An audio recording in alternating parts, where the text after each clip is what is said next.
Greetings, Mr. Nowicki here. I am walking you through the process of creating your puzzle cube. So we've created all 5 parts, and now we're going to go ahead and start putting them together. The way I do that is I create an assembly. So I can click this down arrow here, and if you notice the icon for parts, it's 1 cube, and then the assembly is actually a couple cubes put together. So I'm going to go ahead and click on the assembly. And then I can start adding parts to this, or components, which is another word for parts, place them into this assembly. So I'm going to click place. You should only worry about the place one. These other options here, don't worry about those. Just click on the one that says place. And I'm going to go ahead and find my files, so my tech folder, and I'm going to click on my first part. Alright, and I click it once, and I'm just gonna left click, and then I let go. Now Inventor wants to create multiple of these, so once you click once, hit escape, and it'll just leave the one part for you. Alright, so now I'm going to go ahead and click place again, and I'm going to grab my second part, and I'm going to click open. And this part goes right about here. And then I'm going to click escape. Now, don't load all your parts at once and then try to finagle them around. You're actually giving yourself a lot of work. And you'll notice that it may look like, oh, over here it's all joined together, but when you turn it around, it's like, really far away. So you need to get used to, you can either use this tool, or I like to hold the shift button down on my keyboard and then click my center scroll wheel, and this rotates the whole thing for me. And now I can see I want to get this close. Inventor is not smart, so we need to get this in the right orientation and close to where it needs to be in order to assemble these. Alright, so I'm going to do what's called a join constraint. So in Inventor, it typically takes 3 of these for the item to be put together. And if you think about it, we have our X, our Y, and our Z, and we're working in 3 dimensions, so that makes sense. So I'm going to click on joint here.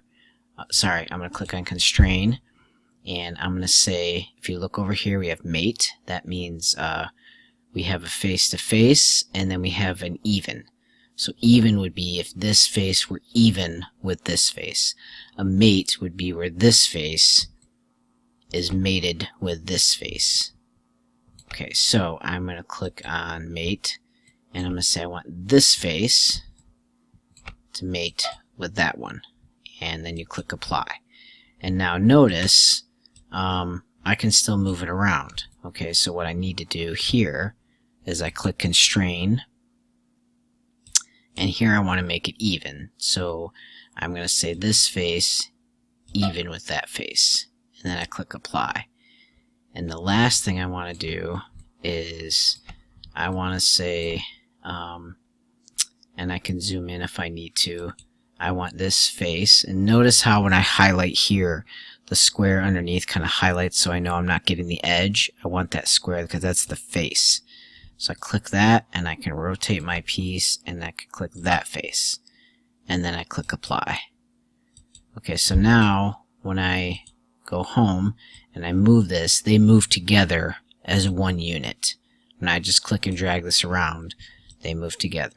All right, and that's what we want.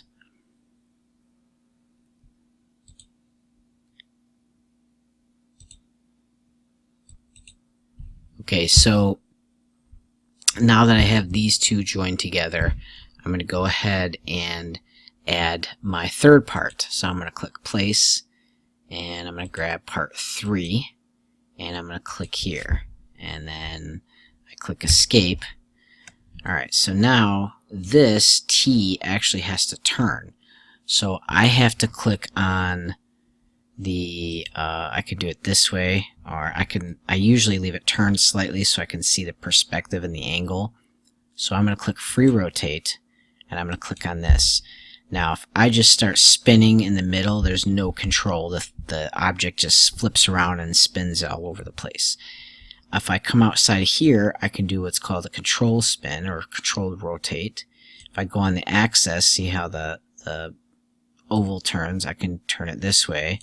And if I come this way, it turns again, and I can do it this way. And that's kind of what I'm looking for.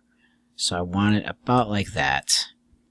And then I use hold my shift and my center scroll wheel click, and now I can move this around a bit.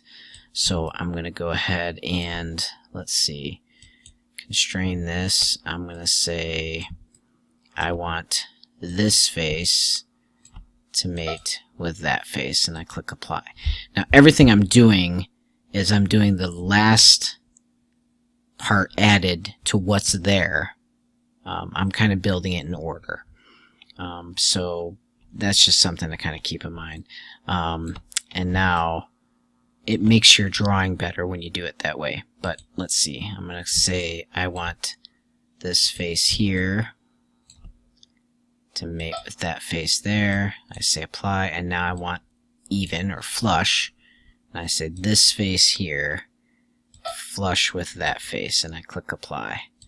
So now when I click home, it's nice and isometric, it's all lined up, and again, it's all one unit. So now you can go ahead and start on the next video.